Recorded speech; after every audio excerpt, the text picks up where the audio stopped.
This is Mac OS Ken. Morgan Stanley on why it likes Apple shares. Apple intelligence is tripping over headlines, and the clock may be ticking down for TikTok. It is Monday, the 16th of December, 2024. I'm Ken Ray, and this is news from Mac OS Ken, brought to you by yours truly and supported by people like you, patrons through Patreon. Find out more and add your support at patreon.com/MacOSKen. The last week of November, Morgan Stanley analyst Eric Woodring named Apple shares his firm's top pick. Now a piece from Apple MOSK has the firm fleshing out a few reasons why. For starters, Morgan Stanley is excited about Apple Intelligence, especially more people getting it. As AI features and availability expand, Apple MOSK says the analysts expect iPhone demand to increase, reaching 258 million units in fiscal year 2026. While the firm indicates that replacement cycles have lengthened, people who do buy new iPhones are tending toward higher value devices.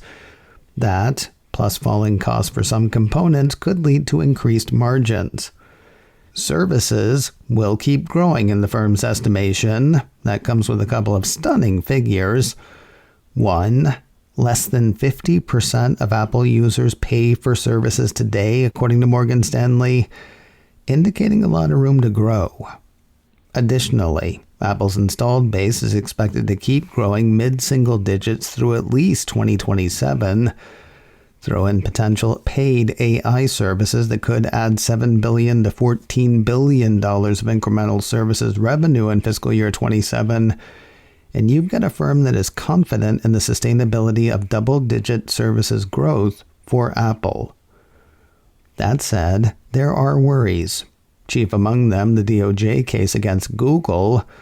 If it's forced to stop paying for its default search position in Safari, that will literally cost Apple.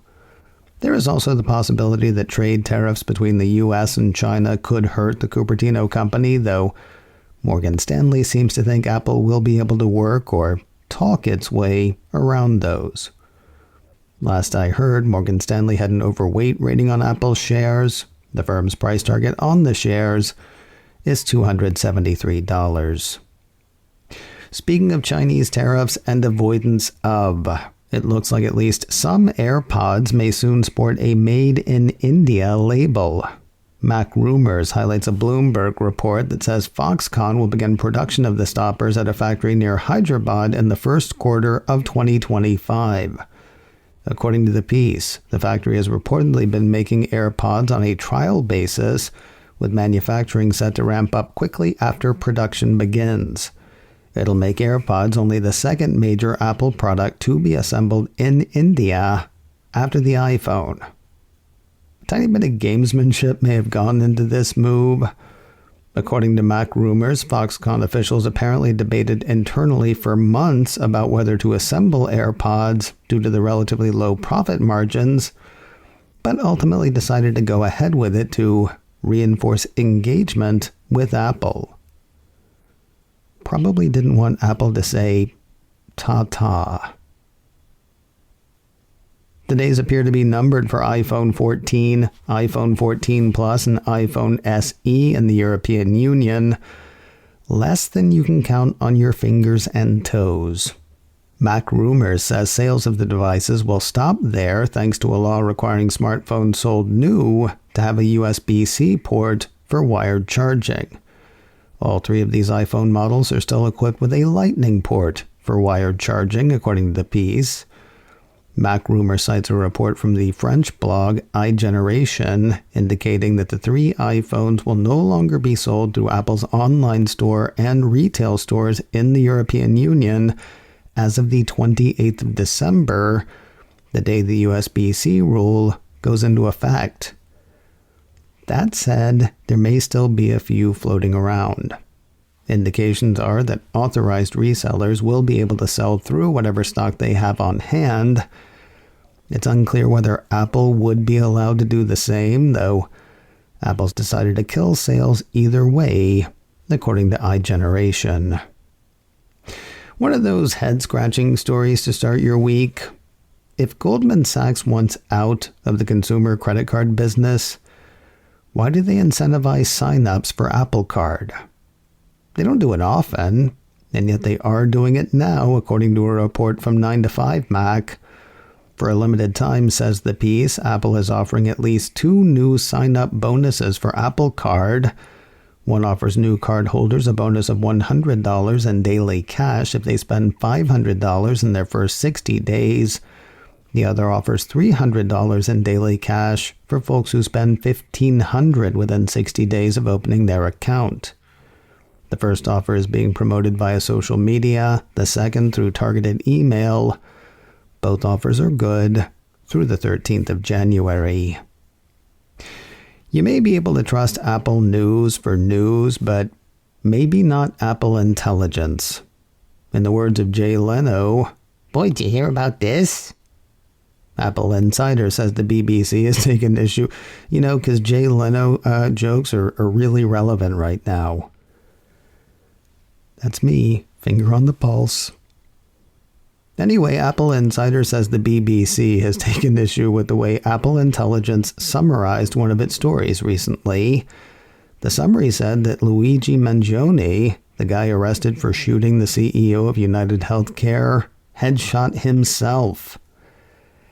Thing is, though, he hadn't.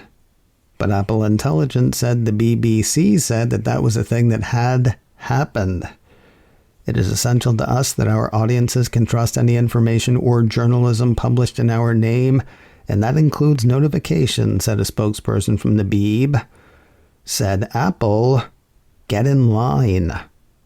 Not really. Apple declined to comment to the BBC, according to Apple Insider. Could have said get in line, though, since Auntie isn't the only one that this has happened to. According to the report, the New York Times has also fallen victim. In a Blue Sky post about a 21st of November summary, it claimed Netanyahu arrested. However, the story was really about the International Criminal Court issuing an arrest warrant for the Israeli Prime Minister. Such instances of incorrect summaries are referred to as hallucinations, according to Apple Insider. And hey, you know what? Groovy. You want to tune in and turn on? You go right ahead. But if you're known to be prone to doing a hit before disseminating information, kind of feels like somebody should check your work. Or maybe keep you from disseminating information. Or maybe not. According to Apple Insider, it's unclear whether Apple will want to or be able to do much about the hallucinations due to choosing not to monitor what users are actively seeing on their devices. Apple Intelligence prioritizes on-device processing where possible, a security measure that also means Apple won't get back much feedback for actual summarization results.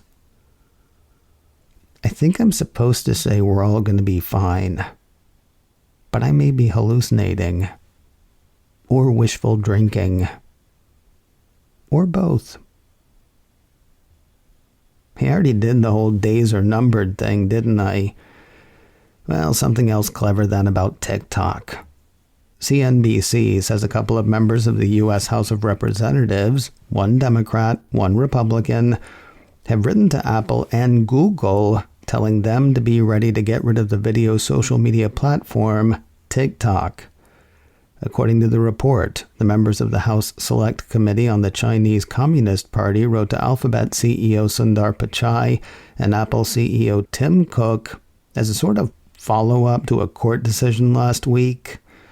That is when the U.S. Court of Appeals upheld a law requiring China's ByteDance to sell TikTok by the 19th of January.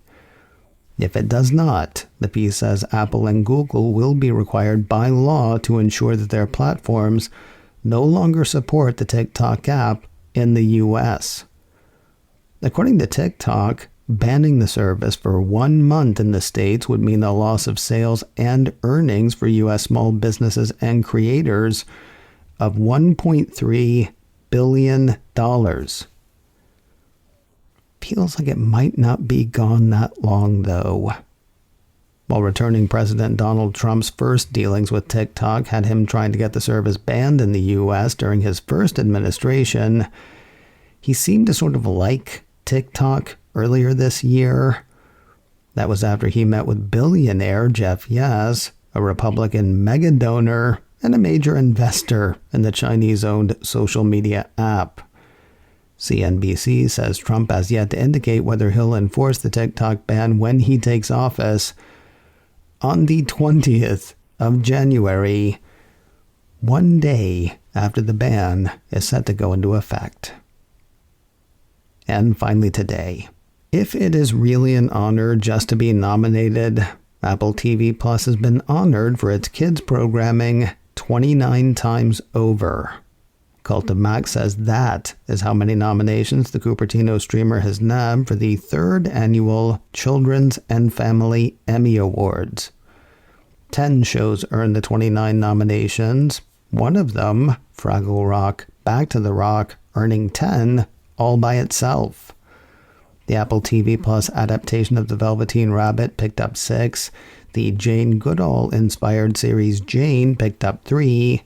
Frog and Toad picked up 3. 2 Peanut specials picked up 1 each.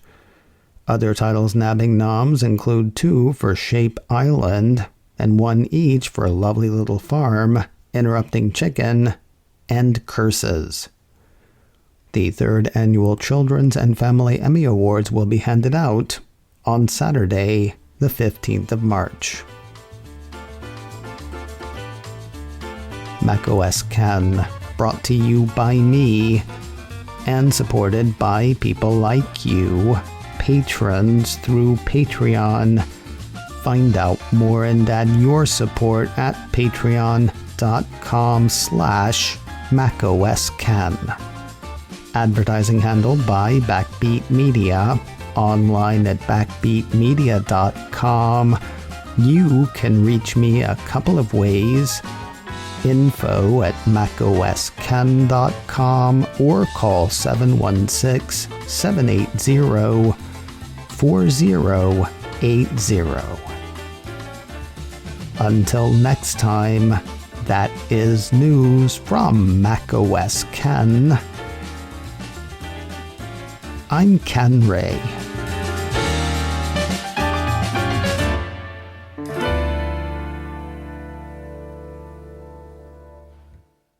Cha.